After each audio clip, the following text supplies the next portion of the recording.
Salut tout le monde, j'espère que vous allez bien.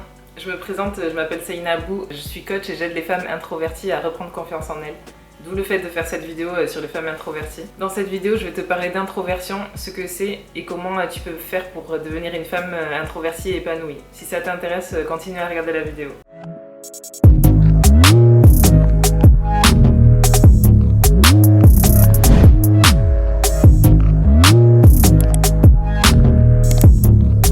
Déjà, c'est quoi être introverti? Je vais te lire les définitions que j'ai trouvées sur Google. Alors, les introvertis ont besoin de solitude et de calme pour réfléchir et se ressourcer.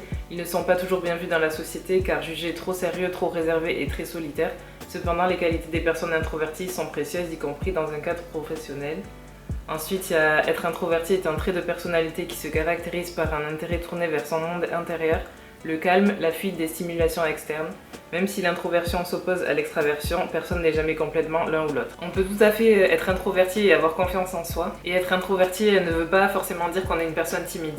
Souvent, on peut être timide et introverti, mais c'est pas forcément le cas. Pour moi, comment je vois l'introversion, en fait, c'est une personne introvertie, c'est une personne qui a besoin de se recharger seule. Une personne extravertie, elle a besoin d'être entourée avec beaucoup de personnes pour se recharger. Par exemple, pour un exemple de situation, aller au restaurant avec un grand groupe de personnes, une personne extravertie, quand elle va revenir chez elle, elle va se sentir rechargée parce qu'elle a vu du monde, elle a été stimulée, alors qu'une personne introvertie, quand elle va rentrer chez elle, elle va être vidée de son énergie. Dans cette vidéo, je m'adresse plus particulièrement aux femmes introverties qui sont en manque de confiance en elles. Comme je l'ai dit avant, l'introversion ne veut pas dire manque de confiance en soi, mais souvent ça peut être lié.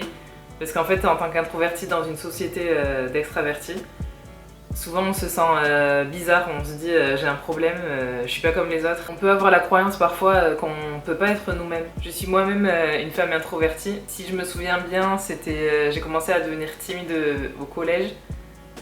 Mais en fait mon introversion elle m'a posé problème parce qu'en fait au début je comprenais pas, je savais même pas ce que ce mot voulait dire. Et du coup j'avais l'impression d'être bizarre, d'être pas comme les autres. Et en fait, je me prenais souvent des réflexions par les autres. Ils me disaient t'es trop calme, c'est bizarre, t'es trop calme. Ou sinon, je parlais pas, j'étais plus quelqu'un qui observe les autres et qui parle pas. Surtout quand il y avait des groupes. Donc en groupe, je me sentais pas du tout à l'aise. Si il y avait plus de 3 personnes, je me sentais mal à l'aise. En fait, j'ai développé un grand manque de confiance en moi au fur et à mesure. Parce qu'en fait, j'acceptais pas mon introversion et je voulais vraiment changer. Je voulais être à l'aise et être comme tout le monde en fait, mais ça m'a pris beaucoup de temps pour comprendre qu'en fait il fallait que j'accepte l'introversion et qu'il y a beaucoup de qualités chez les personnes introverties et qu'il n'y a pas besoin de changer en fait, c'est juste un trait de caractère. Et en fait j'ai fait un exercice qui m'a aidé à changer ma perception et à partir de là il y a tout qui a changé. Avant quand j'avais un rendez-vous par exemple avec une personne inconnue ou un groupe de personnes avec des personnes que je connaissais pas, j'avais beaucoup de stress et d'anxiété et j'arrivais pas à être moi-même. Du coup, quand il y avait des échanges de conversation, je me renfermais sur moi-même et du coup, je participais pas. J'étais en train d'observer les autres et je me disais dans ma tête en fait, oh là là, mais j'arrive pas à parler, j'ai un problème. J'avais vraiment un dialogue interne qui faisait que je stressais encore plus et que je voulais vraiment partir. Et au final, en fait, je voulais juste partir, je voulais rentrer chez moi. J'en avais vraiment marre de me sentir comme ça, en fait, parce que ça me procurait des émotions de culpabilité, de honte. En fait, je me sentais, à chaque fois que je rentrais chez moi, je me sentais honteuse, je me disais, mais t'as même pas réussi à parler. En fait, je me rabaissais tout le temps dans ma tête et j'en avais marre et du coup, j'ai essayé de trouver des techniques pour avoir plus confiance en moi. C'est là que je me suis intéressée au développement personnel et que j'ai découvert des exercices, surtout un exercice en particulier qui m'a aidé à changer mes perceptions et à me voir d'une autre manière. Le fait d'avoir découvert le mot introversion aussi, ça m'a beaucoup aidé parce que en fait, le fait de mettre un mot sur tout ce qui me caractérisait, quand j'ai lu la définition, je me suis vraiment reconnue et du coup ça m'a aidé, je me suis sentie soulagée parce qu'en fait j'ai vu qu'il y avait rien que c'était pas grave et du coup j'ai pu l'accepter. Le fait d'avoir beaucoup travaillé sur moi, ça a vraiment changé ma relation à moi-même et en fait une fois que tu changes ta relation à toi-même, toute ta vie change en fait.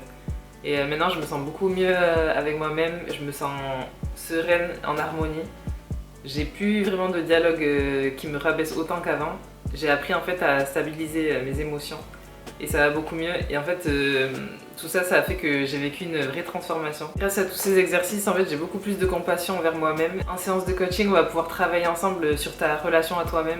En fait, tu vas vivre une vraie transformation et tu vas pouvoir reprendre vraiment confiance en toi et te sentir bien dans ta peau. Comme je te l'ai dit avant, une personne introvertie, elle se recharge seule. C'est pour ça que c'est important que tu aies une routine qui te permette de te recharger en énergie de manière autonome. En tant qu'introverti, il faut que tu aies des moments où tu es complètement seul. Dans mon programme en coaching, je t'apprends à te recharger seul en énergie. Ça va t'aider à ne plus te sentir vidé quand tu sors ou quand tu es entouré de beaucoup de personnes. Le fait de maîtriser ton énergie, ça va aussi t'aider à accepter ton introversion. Moi, je me suis fait aider en coaching pour comprendre tout ça. Ça m'a fait tellement gagner du temps.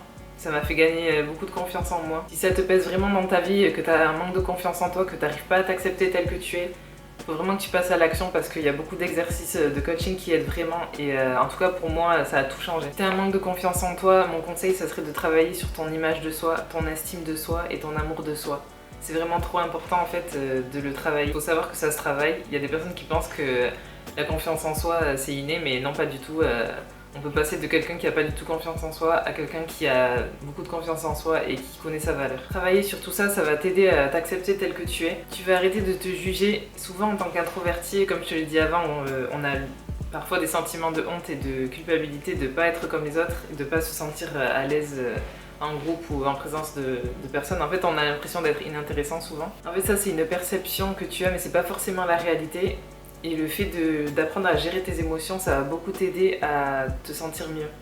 Si tu veux, j'ai fait une vidéo avant celle-là sur la gestion de tes émotions et je t'invite à aller la regarder. Accorder de l'importance au regard et au jugement des autres peut avoir beaucoup de conséquences. Peu à peu, notre perception de nous-mêmes change.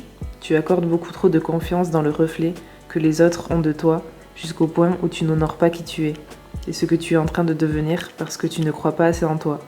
L'opinion que les autres ont de toi n'est que le reflet de leur propre perception.